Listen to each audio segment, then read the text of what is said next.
Quais são os argumentos mais comuns empregados por esses apóstatas? Vamos prosseguir com o quarto ponto do vídeo agora, refutando algumas das mentiras propagadas pelos apóstatas contra o escravo fiel. Como já mencionado no ponto 2 deste vídeo, esses hereges argumentam que criticar a liderança de nossa fraternidade não constitui apostasia, uma vez que eles ainda apoiam os princípios fundamentais da fé ou não abandonaram as crenças essenciais. Vamos agora refutar completamente esse argumento. No relato de Corá, em Números capítulo 16, versículo 3, lemos: Uniram-se, portanto, contra Moisés e Arão, e lhes disseram: Já chega de vocês. Toda a assembleia é santa, todos eles, e Jeová está no meio deles. Então, por que vocês deviam se colocar acima da congregação de Jeová? É evidente que Corá e seus seguidores defendiam a congregação, mas se opunham à dianteira representada por Moisés e Arão naquele momento. Corá achava que estava indo contra os princípios fundamentais da fé? O novo comentário da Bíblia, de Francis Davidson, afirma: Não se disse que foi um movimento contra a jornada pelo deserto, nem contra os planos de Deus para a nova vida em Canaã, nem mesmo contra a lei de Deus em geral. Apenas uma rebelião contra a autoridade de Moisés e Arão. O comentário bíblico Moody sobre Números 16, 3 indica: Corá se posicionava como o defensor de toda a congregação. Ao analisar o texto e as referências, perguntamos: Corá deixou de acreditar na lei de Deus transmitida por Moisés? Corá passou a apoiar alguma crença contrária à lei de Deus? Corá serviu a outros deuses? Sabemos que não. A rebelião de Corá era exclusivamente contra a dianteira. Apostasia não se resume a apenas adotar outra fé, mas ainda que não professemos outra fé, rebelar contra a autoridade teocrática é sim caracterizado apostasia. Já explicamos no vídeo 4 dessa série e neste vídeo o que um cristão verdadeiro faz quando há falhas da dianteira. Respeitar a dianteira é um princípio e uma verdade bíblica. Portanto, aqueles que se rebelam contra a dianteira organizacional, incitando motins contra ela, podem e devem ser considerados apóstatas. É um pilar da fé das Testemunhas de Jeová, o princípio da chefia. Assim, encaramos a estrutura organizacional como guiada por Deus. Por isso, não nos rebelamos contra ela, mas oramos e agimos de forma teocrática para que as coisas sejam atualizadas, ajustadas ou modificadas segundo a vontade de Deus, não a nossa. Caro seguidor, Corá era ou não era apóstata? Se Corá foi considerado apóstata por se rebelar contra a liderança, e se você faz o mesmo, então você é tão apóstata quanto Corá. Conforme discutido no vídeo anterior, a dianteira organizacional não é perfeita, mas sua estrutura é bíblica. Mesmo quando a liderança falha, vimos que problemas congregacionais são resolvidos de forma teocrática. Você realmente acha que Jesus daria ouvidos a baderneiros de internet? Outro argumento comum entre os neoapóstatas é que o escravo fiel atual imitou a esposa de Russell, usando um raciocínio falacioso. 1. A esposa de Russell afirmou que apenas Russell era o escravo fiel. 2. A organização anteriormente rejeitava uma classe clerical. 3. Em 2013, o corpo governante afirmou ser exclusivamente o escravo fiel. Logo, o escravo fiel apostatou. Esse é um falso dilema infantil, criado por uma mente doente.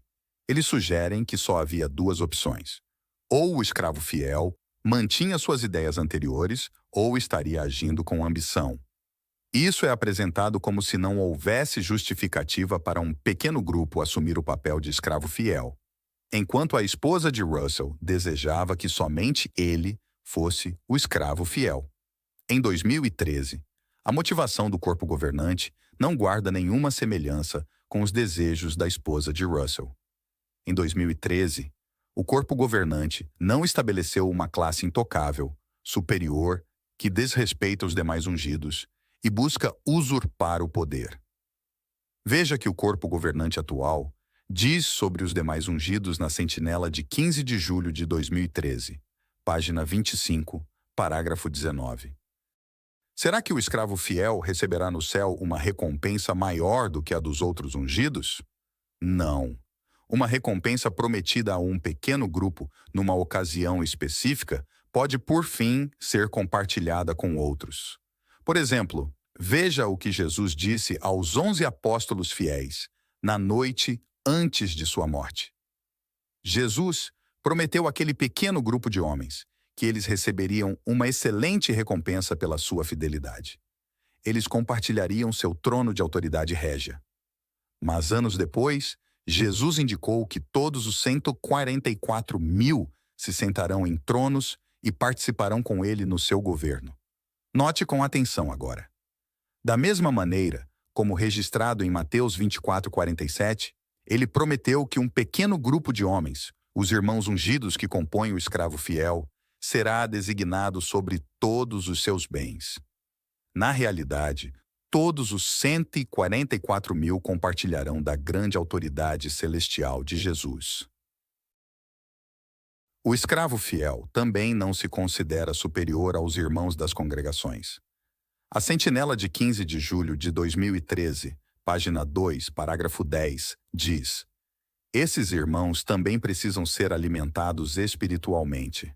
Assim, reconhecem humildemente que, como indivíduos, são domésticos assim como todos os outros seguidores genuínos de Jesus. Uma grande diferença entre a ganância da esposa de Russell e de alguns ex-associados da época, não é mesmo?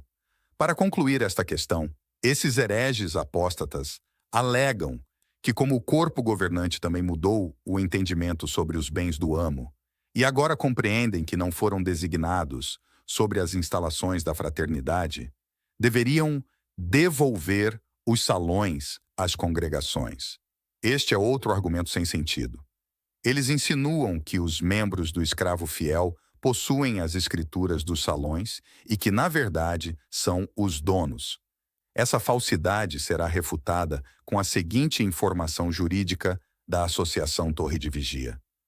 A Sociedade Torre de Vigia de Bíblias e Tratados de Pensilvânia, Estados Unidos, sociedade jurídica de caráter religioso, usada pelas Testemunhas de Jeová, foi constituída em 1884, de acordo com a Lei das Associações Não Lucrativas da Comunidade de Pensilvânia, Estados Unidos. Assim, por lei, ela não pode ser, e não é, uma empresa lucrativa, tampouco indivíduos fazem lucro por meio desta sociedade. O Estatuto da Sociedade declara: ela, a sociedade, não visa pecúnia ou lucro, quer de forma incidental, quer de outra, a seus membros, diretores ou dirigentes. O link para acessar essas informações estará disponível na descrição. Portanto, os dirigentes, gestores das propriedades da associação, simplesmente administram, cuidam, não são de forma alguma os proprietários dos salões. É importante salientar que sempre houve um corpo governante que providenciava o alimento espiritual, tanto antes quanto depois de 2013. Antes de 2013, todos os ungidos eram considerados o escravo fiel, e o corpo governante consistia em um grupo de irmãos entre os ungidos que forneciam esse alimento espiritual.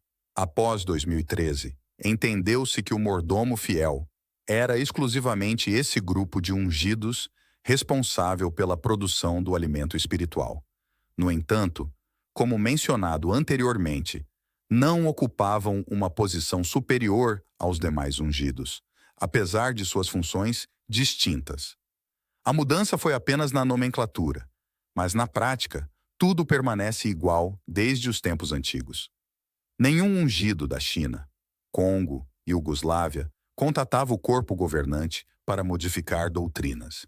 Portanto, essa foi a última pá de cal nesses argumentos terríveis dos apóstatas.